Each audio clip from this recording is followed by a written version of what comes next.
Reporting from the hurricane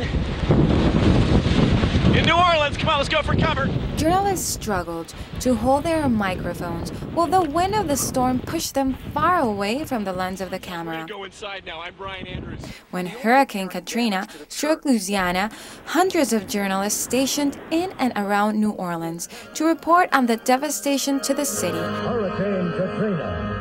This is a special edition of NBC Nightly News with Brian Williams. Some reporters chose to inform about the human tragedy, while others expressed their outrage for the slow governmental response. What's your reaction?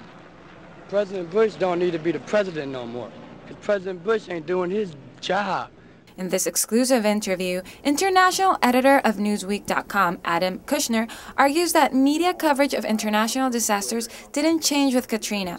What changed was the story that passed from being a natural disaster to a man-made catastrophe. Qualitatively and quantitatively, it was radically different from other natural disasters.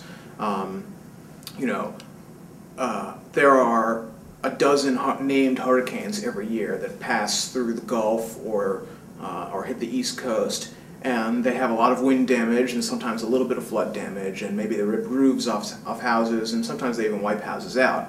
But a city, an American city, was wiped off the face of the map. And so I don't think the coverage of the storm was different. I just think there was a different kind of story to cover. And there were, just as in the other storms, there were people standing out there in the heavy wind acting like idiots, doing stand-ups, talking to the camera saying, oh, it's terrible out here and the winds are really bad, and that happened. But once the storm passed and then the levee broke and the city flooded, it became not a natural disaster, but it became a man-made catastrophe. And that's a different story than here's a natural disaster. So the coverage was different, but I think because the story was different. In August 2005, when Katrina hit the Gulf Coast, Adam Kushner was editor of National Affairs of the Republic in Washington. I was working at a magazine in Washington called The New Republic, which focuses on domestic politics.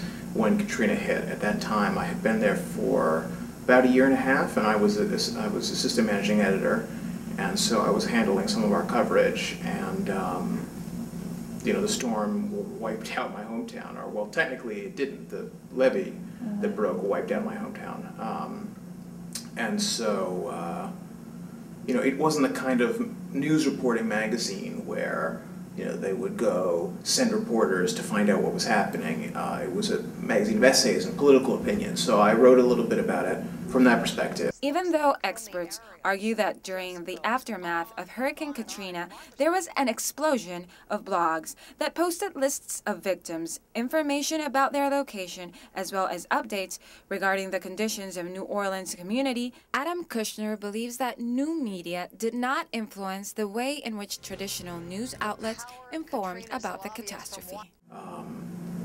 Reporters and TV cameras, they still went into New Orleans and they paddled around in boats and reported on it the way you're supposed to, pound the pavement, as they say. And those blogs and those listservs that were being purveyed online were very useful in a way, but they were highly unreliable. Just as an example, everyone was looking on them to see who was safe, where the floodwaters were, whose houses had been wiped out, and they were sort of like a real-time tracking of where the floodwaters were. But it wasn't necessarily verifiable or true or up-to-date. I saw a note that Park Island, which is a part of the city near Mid-City, had been flooded and that all the houses there were under 9 feet of water, which was plausible because it was on that part of the city topographically was very badly under sea level. So I saw it and I copy-pasted it out to a friend I knew who lived in New York but had grown up in Park Island, and his parents still lived there. And I said, oh my God, your house is flooded. Your house is wiped out. And he was panicked. He was very upset. His parents had evacuated. They sent it around to their family, and they were devastated. And then, as it turned out, their house was fine. And this piece of misinformation online had led to a lot of hand-wringing and tooth-gnashing over something that was essentially incorrect. So I think reporters were largely wary of what was going on online, and we don't use participatory media per se, but we do use social media. I mean, when we cover the Chinese earthquake, or both Chinese earthquakes, we use Twitter, or we use Facebook, or when we covered Haiti, we didn't send anybody to Haiti, but we wrote about it in different ways, partly using social media. Frankly, I don't know beyond social media, which I think takes a broader survey of the lay of the land than participatory journalism does.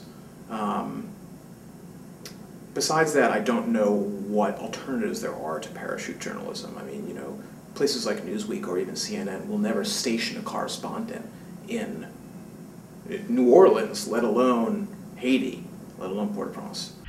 Look at those trucks, just tossed about, clearly swept up by the water, and just a line of tractor-trailer rigs, the trailers themselves, just toppled around, piled up on their side.